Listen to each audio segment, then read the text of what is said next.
Hey, it's Darlene Smith, sharing is caring tips of the day during the virus.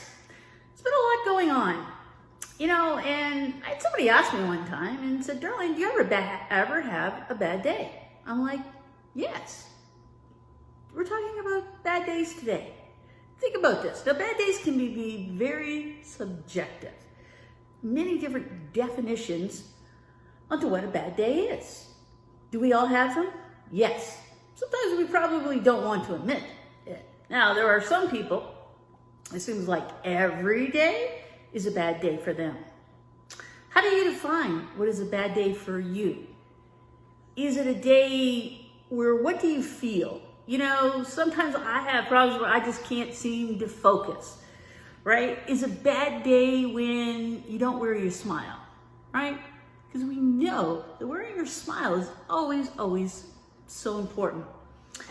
Is it when you have low energy? Some days you just don't, I just don't feel like it. It's when you feel like doing nothing. You're just looking for a distraction to take you from whatever it may be, right? We all have stuff to deal with on a regular basis. Do we just push it aside? Is that what you do? Or do you deal with it now and then? Right? We all have our different options of coping mechanism to dealing with a bad day. Put down below. What do you do to help yourself, right? A little bit of self-care, we're talking as well, during a bad day. Now, the key is not to let bad days to continue. They are going to happen. So what do we do to bring ourselves back up from that bad day? When I talk about being subjective, yes, sometimes it has to do with the mindset.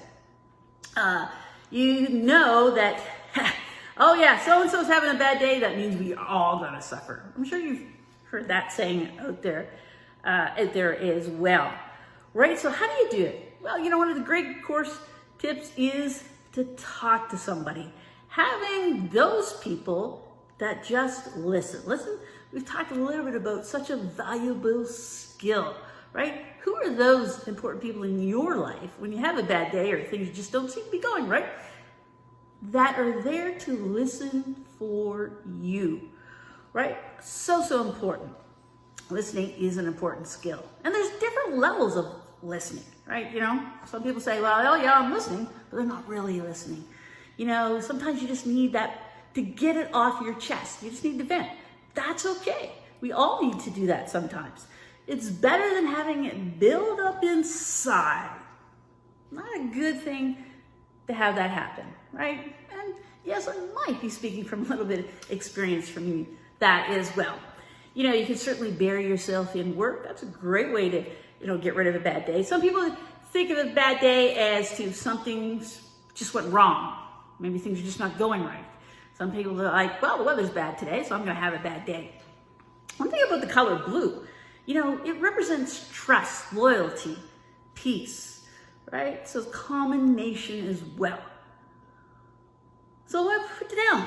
What do you do to help get yourself out of a bad day? Who are those people in your life that you reach out? There's some great songs out there as well. Of course, being a Disney fan, one of them is Toy Story, right? You've Got a Friend in Me. Sometimes just putting that on a good beat. Another, of course, is one of the favorites is James Taylor's You've Got a Friend. And of course, what I love is Mariah Carey, where has a great song, Anytime You Need a Friend. I encourage you just to reach out for no reason. Connect with some of your friends and just say thank you. Maybe even send them one of these, hey, I was just thinking about you, and this reminded me of you, and I just want to know that, let you know that I'm always here for you as well. So we've got these bad days. We all have them. Let's see how we can deal with them and move on and get back our smiles. Because remember, sharing is caring.